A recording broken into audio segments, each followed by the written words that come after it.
The following segment is sponsored by the Maverick Center. Get ready to rock and roll at the Lost 80s live tour. Dramarama lead singer John Easdale is here to share the best moments of his career and what we can expect at this epic tour. John, we are so excited you're here with us today. Likewise, I'm sure. Thank you so much for having me on. Well, we love that you're here. So let's talk. Music has played a huge role in your life, to put it, lightly.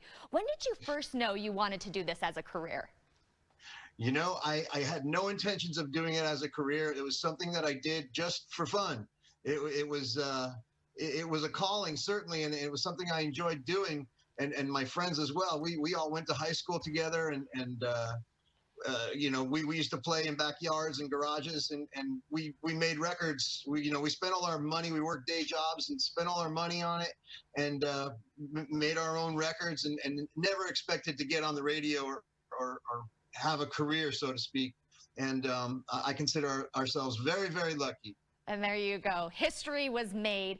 John, something I love about your lyrics is they've always been so personal and emotional. Was it hard to put yourself out there like that?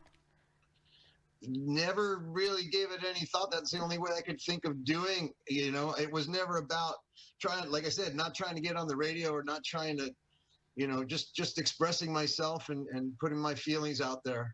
Well, we love that you did, because your music is wonderful. Let's talk about how rock and roll has changed over the course of your lifetime.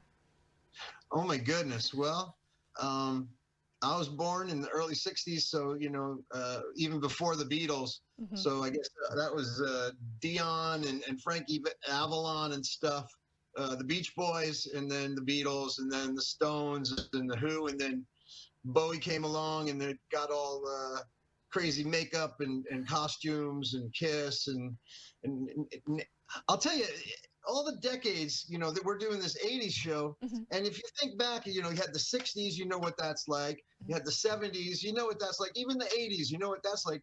But since the 90s, it's kind of stayed the same, more or less. There's nothing specific about the 90s or the zeros or the teens, or mm-hmm. Now we're in the 20s. And it's, flannel is still the thing. I remember the flannel days. So let's talk about the most pivotal moment of your career. I know that's a hard question, but I gotta know.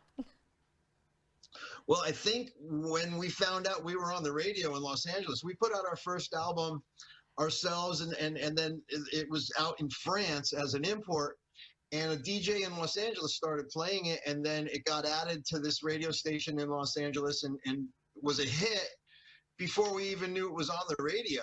And we didn't have a label here. It was just us.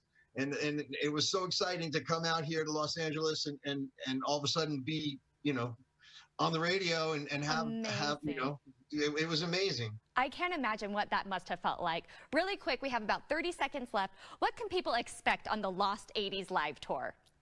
Well, there's so many bands, so many wonderful bands. And, we all play, your favorite songs, and it's just, if one band isn't your cup of tea, there's another one coming along in just a few, it's not like none of the bands play for an hour or nothing. It's short and sweet, but I think anybody that comes is going to have a really good time. I love it. John, thanks so much for joining us today. And our viewers at home, if you would like to purchase tickets, you can head to maverickcenter.com. Again, John, thank you. Rock on.